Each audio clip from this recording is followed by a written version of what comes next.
Considero Behemoth, criado por mim, como tu. Ele come o feno, como o boi. A sua fortaleza está nos seus lombos, e o seu vigor nos músculos dos seus flancos. Levanta a sua cauda como cedro, os nervos dos seus músculos estão entrelaçados uns nos outros. Os seus ossos são como as canas de bronze, a sua estrutura é de barras de ferro. É obra-prima de Deus, aquele que o fez, dotou-o de uma espada.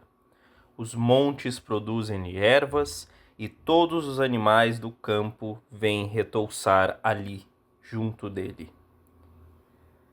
Dorme à sombra dos lotos, no retiro dos canaviais dos pântanos. Os lotos o cobrem com a sua sombra, os salgueiros da torrente o circundam. Se o rio cresce, ele não se espanta, ainda que um Jordão lhe chegue à garganta, fica tranquilo. Quem poderá apanhá-lo de frente e atravessar-lhe as narinas com um laço? Bom dia, eu acho, pessoal. Como vocês estão? No último vídeo tratamos sobre a alimentação do Behemoth e isso me chamou bastante atenção, essa imagem da criatura gigante, do monstro que devora máscaras, que devora falsos santos. De forma inicial, eu não consegui pensar em alguma colocação que se adeque a essa imagem. E para ser honesto, se vocês tiverem algum exemplo dentro da cultura ou algo que relembre vocês isso, deixe nos comentários. Mas uma coisa muito interessante o Jaime tratou conosco, especialmente quanto à imagem do Mechagodzilla.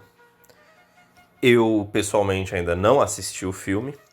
Eu acredito que o Jaime saberia explicar muito melhor sobre essa questão. Espero que eu consiga convencer ele. Mas é notável na obra que, inclusive, Godzilla tem uma forte influência católica, para quem não sabe, o combate entre o monstro gigante, que é Godzilla, contra sua contraparte Mechagodzilla, que é o falso Godzilla. Apesar de que ele não se alimenta diretamente do Mechagodzilla, a derrota dele, pelo que eu pude ver, foi através de um ataque à cabeça, o que poderia simbolizar a imagem retorcida sendo destruída. Temos aqui uma curiosa análise em cima deste tema de monstro gigante em conjunto com o combate contra as máscaras. Mas uma observação curiosa que o Jaime fez foi, na verdade, com Ultraman. É comum em Ultraman que ele busque se adequar à imagem de alguma figura que pareça ser heróica ou que está em um momento heróico, quando Ultraman o encontra. E ele toma essa imagem para si, virando aquela pessoa. Entretanto, vale destacar que ambos estes casos levam a imagem de Behemoth como positiva e não como negativa. Um certo paralelo que poderíamos fazer seria também em Shadow of the Colossus. Shadow of the Colossus, nós temos os colossos propriamente para enfrentar, seres gigantes que se adequariam a essa imagem popular do Behemoth. E o nosso herói, entre aspas, deve matá-los. Segundo a simbologia tradicional, poderíamos acreditar que estes monstros gigantes, que são símbolos da adversidade, são os vilões do jogo. Entretanto, vale destacar que a história do jogo se passa com um múltiplo de simbolismo e ideias que se contradizem.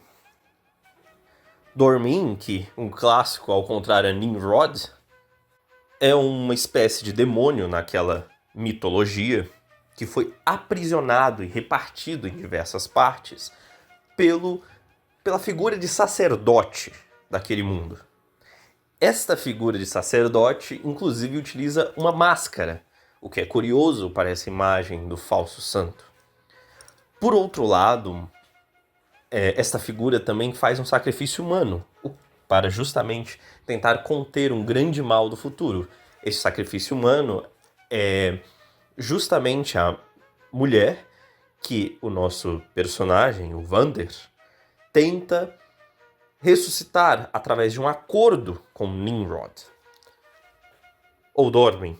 Perdão.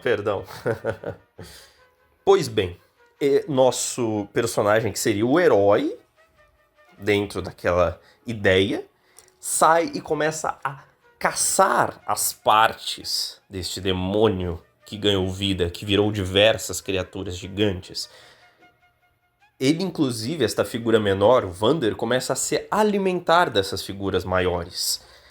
O que é curioso, porque talvez o Vander tenha assumido este papel de devorador, indo inclusive contra a ideia de que Behemoth poderia ser categorizado como uma criatura colossal. Por fim, o próprio Vander acaba se tornando o receptáculo de Dormin. Ele mesmo, desta forma, se transformando em um monstro gigante e tendo que ser contido. Pois, vamos agora para a próxima linha, o próximo versículo quanto a esta criatura. Segundo Mato Soares, vamos entender que a sua fortaleza está nos seus lombos e o seu vigor nos músculos dos seus flancos. Na tradução que tenho aqui, temos que a sua força está nos seus lombos e a sua força no umbigo do seu ventre. Mas bem, por que umbigo e lombos? Na explicação de São Gregório que teremos, vamos ver que estas figuras de umbigo e lombo são as caracterizações dos órgãos reprodutores, tanto masculino quanto feminino. Lombo se referindo aos órgãos reprodutores masculinos, enquanto umbigo se referindo ao órgão reprodutor feminino. Talvez não tanto quanto o órgão em si, mas a origem dos fluidos que geram a vida. Mas, além de gerar a vida, é destacado que estes órgãos, estas imagens, geram o prazer. O que São Gregório nos diz é que o falso santo, alimento de Behemoth, pode ser observado especialmente quando ele cai nos prazeres carnais. Quando a força que impulsiona ele, depois do orgulho, se transforma em um descontrole de cunho sexual, ou seja, a concupiscência. O falso santo, portanto, depois de ter a imagem e máscara de um santo, apesar de não ser, cai em um segundo momento no pecado da luxúria. Uma imagem que pode repassar esta questão são as imagens de umbigo descoberto, se assim eu poderia deixar mais claro, ou lombos descobertos. Em geral, a parte abaixo do peitoral descoberta. Uma pergunta que eu faço agora: vocês conseguem imaginar alguma figura com a região da barriga exposta que cai ou que sofre algum problema devido a questões majoritariamente sentimentais, especialmente de cunho amoroso? Deixe nos comentários também se vocês tiverem alguma ideia. Pois bem, vamos agora para a explicação de São Gregório Magno. A sua força está nos seus lombos, e a sua força no umbigo do seu ventre. Dizem que os lugares para a semente da cópula estão nos lombos, nos homens, mas no umbigo nas mulheres. Pois é por isso que a verdade diz aos seus discípulos: estejam cingidos os vossos lombos. Em Lucas 12. Por isso, Pedro, ao afastar a concupiscência do coração, admoestou dizendo: cingidos os lombos do vosso entendimento. Na primeira carta a Pedro, no primeiro capítulo. Por isso, Paulo, ao dizer que o sacerdócio de Levi estava dizimado pelo sacrifício de Abraão, na época de Melquisedeque, disse, ao mostrar onde Levi estava, então oculto no corpo de seu pai, pois ele ainda estava nos lombos de seu pai. Mas o vaso seminal da concupiscência está nas mulheres, contido no umbigo. É testemunhado pelo profeta que, reprovando a lascívia da Judeia, sob o caráter de uma mulher prostituta, diz: no dia do teu nascimento, o teu umbigo não foi cortado. Em Ezequiel 12. Pois cortar o umbigo no dia do nascimento é cortar a concupiscência da carne no momento da conversão.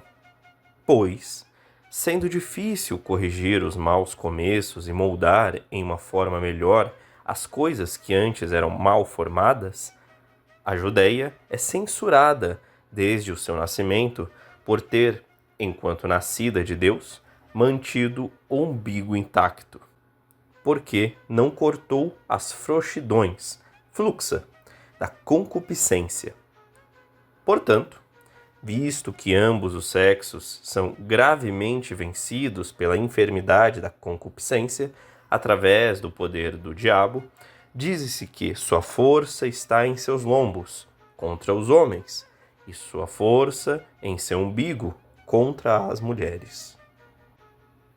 Mas, por que, quando mencionou pela primeira vez este Behemoth, como alguém que se alimenta de feno, acrescentou os efeitos fatais da luxúria como os primeiros argumentos de seu engano? Exceto que é evidente para todos que, depois que o orgulho se apodera do espírito de um homem, ele imediatamente se estende à corrupção da carne. O que observamos, até mesmo no primeiro homem e na primeira mulher, que, ao cobrirem suas partes vergonhosas após cometerem orgulho, demonstraram claramente que, depois de se esforçarem em si mesmos para alcançar coisas elevadas por dentro, logo estavam sujeitos na carne ao que traz vergonha por fora. Este Behemoth, portanto, se enfurece insaciavelmente e busca devorar o homem inteiro de uma só vez. Ora, exalta sua mente ao orgulho, ora corrompe sua carne com o prazer da luxúria. Mas é bendito que sua força não está nos lombos ou no umbigo daqueles que são vencidos, mas sim que sua força está em seus lombos e sua força está no umbigo de seu ventre. Como se fosse dito claramente, sua força está em seus próprios lombos e sua força está no umbigo de seu próprio ventre. Porque, sem dúvida, tornam-se especialmente adequados aos seus corpos aqueles que, enganados pelas seduções de sugestões vis, se submetem a ele através da libertinagem da luxúria. Segue-se. Ele mantém a sua cauda firme, como um cedro. Se você gostou do vídeo, se inscreva e dê o seu like, o joinha ali abaixo. Fiquem com Deus e até mais.